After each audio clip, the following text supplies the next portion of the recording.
Os presidentes da Câmara dos Deputados e do Senado, respectivamente, Arthur Lira e Rodrigo Pacheco, operam nas últimas horas após a decisão do STF para constitucionalizar as emendas de relator, apensando um artigo a respeito na própria PEC da transição ou em alguma outra proposta de emenda constitucional mais afeita ao tema. E Arthur Lira, que aparentemente mantém o controle sobre uma parte importante do parlamento, está condicionando o apoio à PEC da transição e sua própria votação em troca, os deputados da base lulista, especialmente o PT, apoiem a constitucionalização das emendas de relator.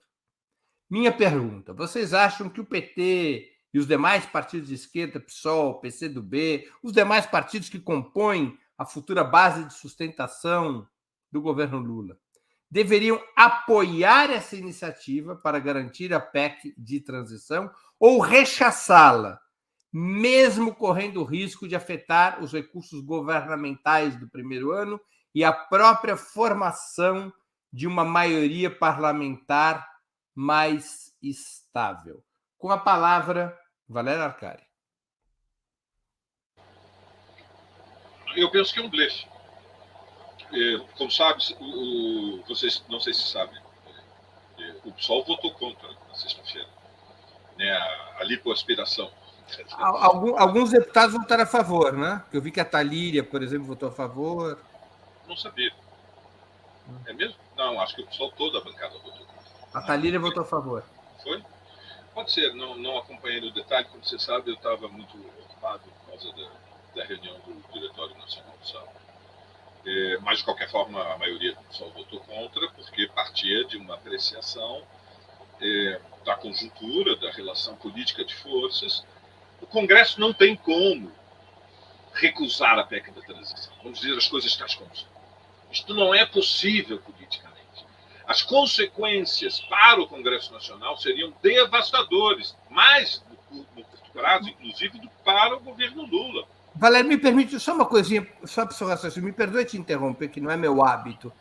Com essa decisão do Gilmar Mendes de tirar o Bolsa Família do teto de gastos, isso não gera uma situação em que o desgaste de rejeitar a PEC da transição seja menor? O desgaste da PEC da transição será incontornável, Breno. Veja, significa, diante do que foi o impacto da vitória de Lula, retirar do governo Lula as condições da governabilidade.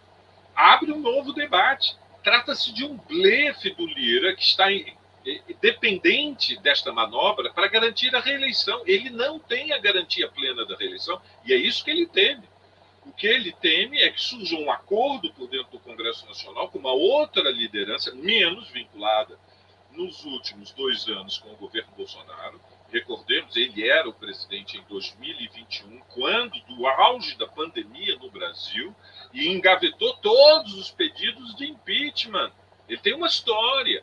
Há um blefe. Evidentemente, é um blefe que tem apoio nos bolsonaristas, que querem impedir a aprovação da PEC da transição para que se precipite mais rapidamente uma situação de potencial ingovernabilidade. Mas não é isso que é o mais provável que aconteça.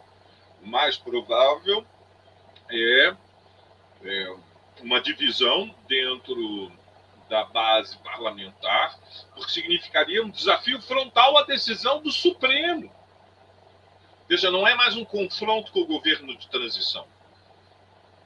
A tentativa de colocar um apêndice a qualquer outra PEC para desafiar frontalmente a decisão do Supremo é um confronto que vai além do desafio ao governo de transição, é um confronto com o Supremo Tribunal Federal. O líder vai fazer esse confronto, parlamento contra o Supremo, Não, o que ele quer é, através da chantagem política, uma chantagem inqualificável, na véspera do Natal,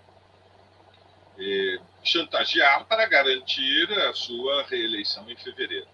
Creio que o gesto do PT pela governabilidade, de sinalizar que não seria um obstáculo no início e depois, inclusive, uma definição de apoio à Lira, foi muito mais do que era necessário. Opa, Vitor Marques com a palavra. Mas, Breno, para a sua pergunta, a minha resposta rápida seria não sei. Né? E até concordo com o Valério que provavelmente é um blefe, mas é um jogo de pôquer barra pesada. Né? E eu mesmo não tenho todas as informações para pesar, precificar esse blefe. Então, acho que é importante que o governo aprove a PEC da transição, e o que o PT precisa fazer é conversar com a sua base aliada, conversar com os partidos e encaminhar uma solução que garanta a governabilidade, garanta a maioria parlamentar, nesse momento garanta a PEC, mas considerando todos os perigos. Né? Pode ser que seja um blefe, e nesse caso, talvez aí a tática política seja mais ofensiva. Mas eu, francamente, não me vejo em condição de julgar isso, porque depende de muita coisa que eu não sei, que está fora da minha capacidade de avaliar. Muito bem. Com a palavra, Maria Carlotto. Não, então, na verdade, acho que eu quero só voltar um pouquinho, porque eu concordo bastante com a avaliação que o Valério e que o Vitor fizeram. Então, eu acho que eu me expressei mal, assim, não sei se o que eu disse deu a entender que eu era favorável ao orçamento secreto, ou o que eu quis dizer é que eu entendo a decisão que o Lula tomou de não interferir, num primeiro momento, na eleição para a presidência da Câmara. Essa decisão eu acho que foi correta. Assim como foi correta também a decisão dele de denunciar o orçamento secreto frontalmente durante as eleições, né? Ele bateu duro no orçamento secreto, né? Mas, uma vez eleito, eu acho que ele tinha, naquele momento, dada aquelas circunstâncias, não se sabia sequer se o STF votaria esse ano ainda a constitucionalidade, eu acho que foi correta a decisão de não se meter nisso. Agora, o que vai ficando muito claro, né, é que essa opção de jogar apenas, né, nesse jogo institucional de governabilidade, né, ele tem seus riscos, né? Porque acho que tem uma questão que vai ficando clara, é que assim, o parlamento, né, eu concordo com o Valério que tem um custo altíssimo no aprovar a PEC da transição, dentre outros motivos, porque o orçamento que o Bolsonaro enviou, todo mundo já disse essa expressão, né? É uma peça de ficção, o Estado não opera com aquele orçamento, né? Não é só a questão do Bolsa Família, o Bolsa Família é o mais escandaloso, né? Porque foi a grande promessa dos dois candidatos, né? Os dois comprometeram, mas particularmente o Lula. Mas a saúde, a educação, né? Desde do farmácia popular, passando pela questão da merenda, que o Lula também prometeu, está tudo comprometido nesse orçamento. Então, a PEC da transição ela é fundamental para o governo operar minimamente com as suas promessas, ou seja, consertar, vamos chamar assim, né? Ou atualizar essa peça do orçamento é muito importante.